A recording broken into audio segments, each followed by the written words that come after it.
Programme দেখরা আমি মনে করি একটা প্রতিষ্ঠান আপনার লইয়া যদি দেখে আই তা আপনার বালা লাগবো আর অপেক্ষার পাল্লাটাও তোরা লাগি হইল সম্ভ যে একটা প্রতিষ্ঠান তো আমরা দেখলাম। আর আজকে আমরা যাইমুগি সিলেটর মৌলভীবাজার অঞ্চল মুখায়। মৌলভীবাজার অঞ্চল, মৌলভীবাজার একটা ডিস্ট্রিক্ট আমরার বৃহত্তর সিলেটর মধ্যে একটা নামি দামি জেলা আমরার। আর ও জেলার একটা সুন্দর একটা মাদ্রাসা, এটা মাদ্রাসা যে খালি সুন্দর তা নাই, বহু পুরাতন ঐতিহ্যবাহী একটা মাদ্রাসা। ও মাদ্রাসাটা আপনারা লইয়া গিয়া দেখি আইমু। আর এটা দেখলে আপনারাও এই এলাকাটাও দেখা হইল। আর লন্ডনও বইয়া, ইউকে বিভিন্ন অঞ্চলে আমরা বইয়া আখবার, বাংলাদেশ থেকেও গিয়া আখবার ঘুরাইয়া আইমু। আউকে আমরা একবার মৌলভীবাজার জেলার ঐতিহ্যবাহী দিনী শিক্ষা প্রতিষ্ঠান রায়পুর মাদ্রাসা ও মসজিদ আমরা দেখমু। ঐতিহ্যবাহী রায়পুর মাদ্রাসা দেখার মাধ্যমে মৌলভীবাজার ডিস্ট্রিক্ট থেকে গিয়ে একবার বেড়াই আইমু ইনশাআল্লাহ।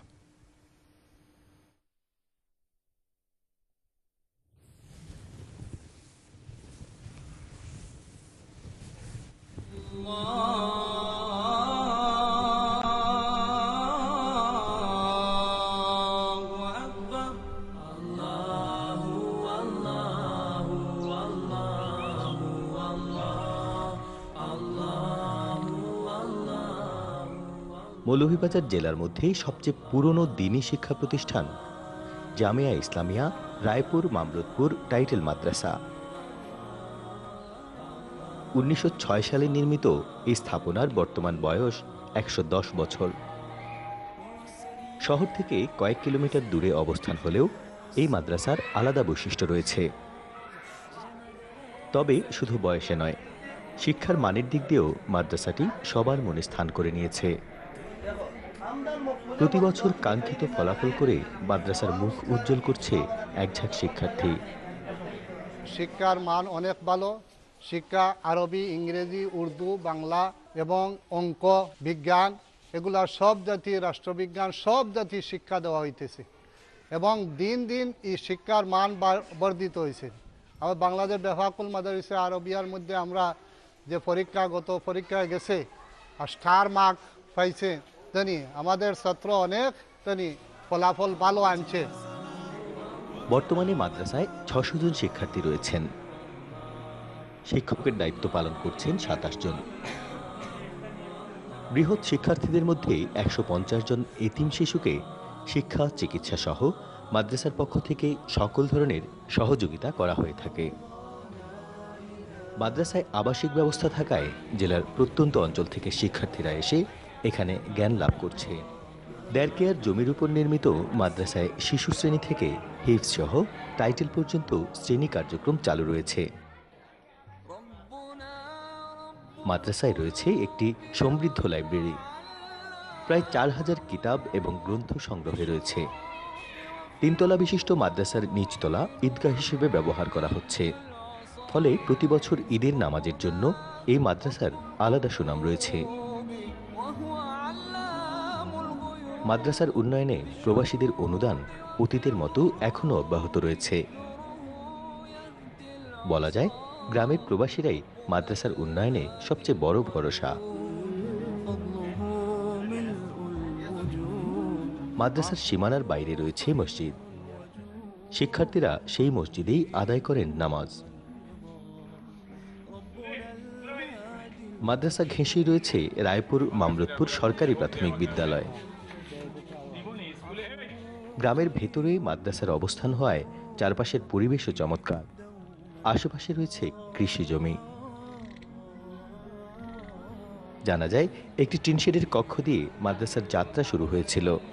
আলহামদুলিল্লাহ, আমরা শুকরিয়া আদায় করি আল্লাহর দরবারে যে আল্লাহ রব্বুল আলামিন যেন আরও বেশি করে ভালো করার সুযোগ দান করেন, তৌফিক দান করেন এবং এলাকাবাসী প্রত্যেকেই আমাদের এলাকার সব সময় মাদ্রাসামুখী, প্রত্যেকের অন্তর মাদ্রাসার দিকে লাগানো।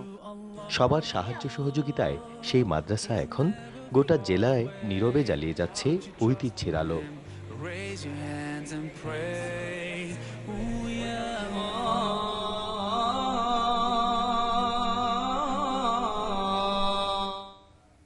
মাশাআল্লাহ।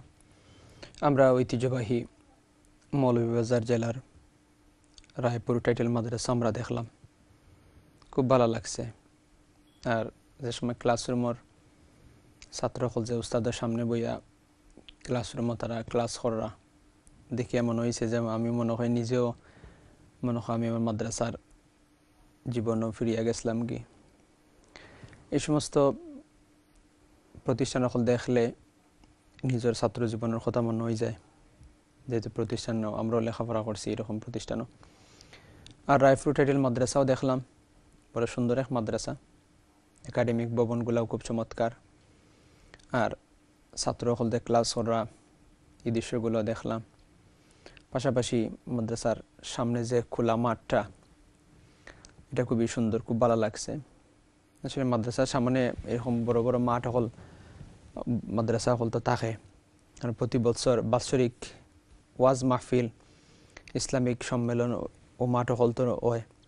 দেশ বিদেশের প্রখ্যাত আলেমা কেরাম হল আইন। আর এলাকার মানুষও খুব অধীর আগ্রহে থাকেন যে আমরা লোকাল মাদ্রাসার বার্ষিক মাহফিল হইব, বার্ষিক ওয়াজ মাহফিল হইব। তো খোলা মাঠও দেখিয়া কথা মনে হইল। প্রতি বছর বিভিন্ন মাদ্রাসা হল তো ওয়াজ মাহফিল হইতো আমরা দেশে থাকতে। শীতর মৌসুম বিশেষ করে পৌষ মাসও নাইলে মাঘ মাসও শীতর মৌসুম ওয়াজর হইতো।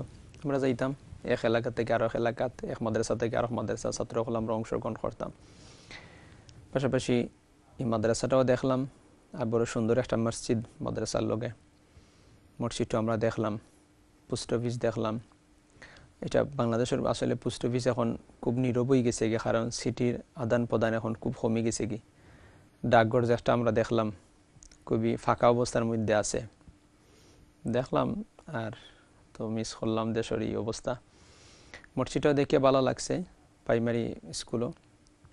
আসলে এই সমস্ত প্রতিষ্ঠান, স্কুল হোকা, মসজিদ, মাদ্রাসা, এটা আমরা এলাকার আলোকিত করে।